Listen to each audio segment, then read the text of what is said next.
হচ্ছে অনেক অনেক জেনারেশনের শিল্পীদেরকে আপনারা অনেক দিন পরে একটা সিরিজ এটা আমাদেরই গল্পে এখানে পাচ্ছেন।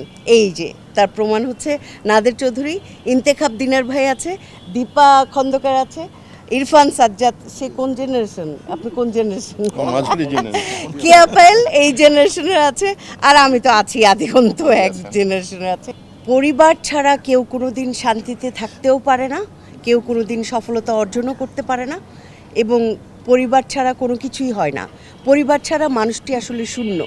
মানুষের অনেক অর্থ হতে পারে, অনেক অর্থের মালিক হতে পারে, অনেক কিছু সফলতা অর্জন করতে পারে, কিন্তু সেই মানুষটির যদি পরিবার না থাকে, সেই মানুষটির কোনো কিছুই থাকে না, সেই মানুষটি শূন্য থাকে। ওদের স্বপ্ন পূরণে পাশে থাকতে পেরে আমরা গর্বিত।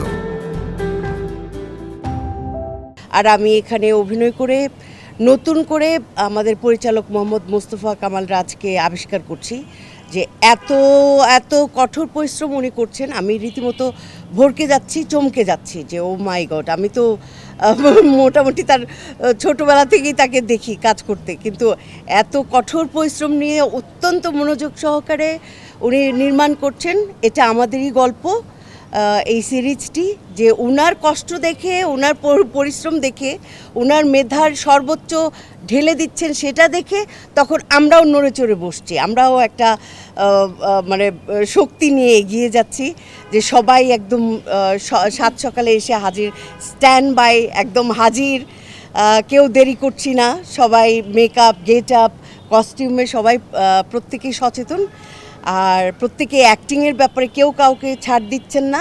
মাশাল্লাহ, একদম পুরাই আমাদের পরিবার। এই যে চান, কেয়া পায়েল, হুড়পড়ি একটা বসে আছে। এই যে আমাদের, আর মজার ব্যাপার হচ্ছে অনেক অনেক জেনারেশনের শিল্পীদেরকে আপনারা অনেক দিন পরে একটা সিরিজ এটা আমাদেরই গল্পে এখানে পাচ্ছেন। এই যে তার প্রমাণ হচ্ছে নাদের চৌধুরী, ইন্তেখাব দিনার ভাই আছে, দীপা খন্দকার আছে, ইরফান সাজ্জাদ। সে কোন জেনারেশন? আপনি কোন জেনারেশন? কেয়া পায়েল এই জেনারেশনের আছে, আর আমি তো আছি আদিগন্ত এক জেনারেশনের আছে। তারপর আছে এই যে আমাদের খায়রুল বাশার। তো সব জেনারেশনের সব বিখ্যাতদেরকে পাবেন।